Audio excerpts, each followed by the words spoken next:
बड़ा दिलचस्प है ये राज्यसभा चुनाव, और वोटों की गिनती अभी पूरी मुकम्मल नहीं हो पाई है। राज्यसभा, राजस्थान में ऐसा लग रहा है राज्यसभा में 3 जाएंगे कांग्रेस के उम्मीदवार, 1 बीजेपी का, बाकी जगह अभी पोलिंग रुकी हुई है, मतलब काउंटिंग रुकी हुई है। तो किसे पास किसे फेल कहेंगी? कल कह रहे थे कि बीजेपी जबरदस्त प्रदर्शन करने वाली है राज्यसभा चुनाव में। देखिए, मैं बताना चाहती हूं कि जहां तक 57 सीटों का सवाल है, 41 सीटों में जैसा कि हम सबको ज्ञात है निर्विरोध चुनाव हो चुका है, और जिसमें बीजेपी को 14 सीटें मिली हैं। जी, हम सब जानते हैं, हम सब वाकिफ हैं। और एनडीए को अगर हम एनडीए की नजरिया से देखें तो हमें 17 सीटें मिली हैं। और जहां तक आज के चुनाव का सवाल है, 16 सीटों में से 1-2 जगहों पर जैसा कि हम लोगों का अनुमान था वैसा नहीं हुआ, लेकिन अभी कुछ भी कहना मेरी समझ से सही नहीं होगा।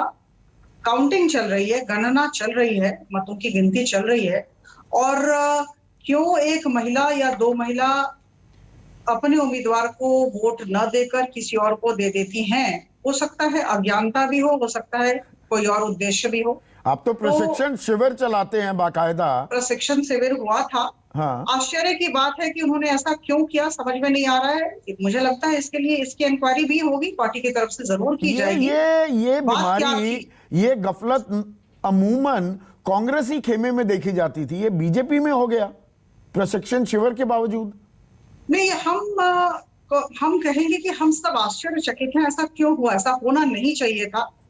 कारण कुछ और है या फिर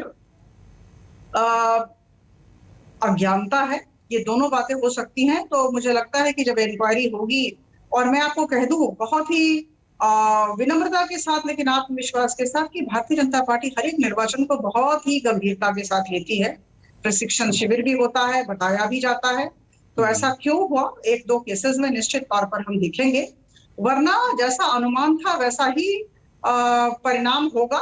हम सब दिल थाम कर बैठे हैं और मुझे लगता है रिजल्ट का इंतजार कर रहे हैं, और मेरी तरह हम सब लोग कर रहे हैं। तो मुझे लगता है थोड़ा वेट किया जाए, थोड़ा सा संयम की जरूरत है। हरियाणा और राजस्थान में रणनीति नहीं काम कर पाई आपकी, गलत कह रहा हूं मैं? देखिए, ऐसा ना कहूंगी कि रणनीति नहीं थी, रणनीति निश्चित तौर पर थी। हम लोगों ने अपना होमवर्क किया था, लेकिन कभी कभी कुछ ऐसी परिस्थितियां हो जाती हैं कि हार हो जाती है। लेकिन मैं अभी कहूंगी कि अभी हार मानने का वक्त नहीं आया है। मैंने कहा जैसा अनुमान था वैसा ही हुआ। 1-2 जगहों पर थोड़ी गलतियां हुई हैं, और गलतियां क्यों हुई यह बाद में पता चलेगा। लेकिन जब तक रिजल्ट नहीं आता है, जब तक परिणाम नहीं आते हैं, कुछ भी कहना मेरी तरफ से सही नहीं होगा, उचित नहीं। वाजिब बात है। पर ये हरियाणा और राजस्थान की बात करें, देखिए यहां पर भी एक दिलचस्प बात है अपराजिता, जो कांग्रेस, जो बीजेपी के ऑफिशियल उम्मीदवार थे वो जीत रहे हैं हरियाणा में भी और राजस्थान में भी। आपने जो निर्दलियों को समर्थन दिया वहां खेल नहीं बन पाया है, और सिद्धि कुमारी ने तो घनश्याम तिवाड़ी को वोट दिया, आप ही के विधायक को वोट दिया है। मैंने उसी तरफ इशारा किया था कि किस परिस्थिति में उन्होंने ऐसा किया। मुझे लगता है भारतीय जनता पार्टी निश्चित तौर पर तहकीकात करेगी। अभी कुछ भी कहना गलत होगा, और देखिए आगे क्या होता है। हम सब अभी इंतजार कर रहे हैं, तो रिजल्ट आने दीजिए। तो क्या कांग्रेस लामबंदी कर पाई? आप ये एक्सेप्ट करेंगे कि कांग्रेस हरियाणा में जी अरे रायपुर ले जा रही है लोगों को, इनको तो डर है सेंधमारी हो जाएगी, अंतरात्मा की आवाज जाग गई कुलदीप बिश्नोई की? देखिए, हम तो एक बहुत मजबूत विपक्षी दल चाहते हैं।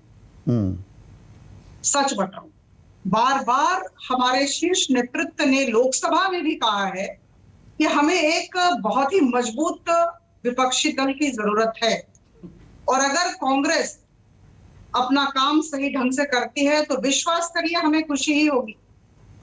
गंभीरता के साथ वो अगर अपना काम करें तो यह लोकतंत्र के लिए एक शुभ संकेत है। मैं तो बधाई दूंगी, लेकिन अभी कुछ भी कहना गलत होगा क्योंकि परिणाम नहीं आए हैं। और कांग्रेस तो कांग्रेस को मजबूत करने के लिए, मजबूती प्रदान करने के लिए हम सबको हरियाणा में निर्दलीय और राजस्थान में निर्दलीय आपने उतार दिया और महाराष्ट्र में भी। नहीं, देखिए, निर्दलीय उतारना ना उतारना, जैसा कि आपने कहा रणनीति, यह बहुत ही अच्छा शब्द है। राजनीति में तो रणनीति आएगी ही, वरना राजनीति का अर्थ ही क्या हुआ। तो सारे राजनीतिक दल रणनीति में लिप्त रहते हैं और रहना भी चाहिए। राजनीति है तो रणनीति भी है।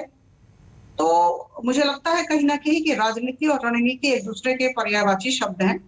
तो जब नंबर्स की बात होती है, जब स्ट्रैटेजी की बात होती है, योजना की बात होती है, तो निश्चित तौर पर रणनीति आएगी ही, और हमने भी रणनीति की है। पर ये सामान्य से चुनाव है ना भाई, जिसके जितने विधायक आप उतने राज्यसभा सांसद भेज दो, तो अच्छी बात है। एक सामान्य से चुनाव को कुछ ज्यादा जटिल बना दिया गया क्या?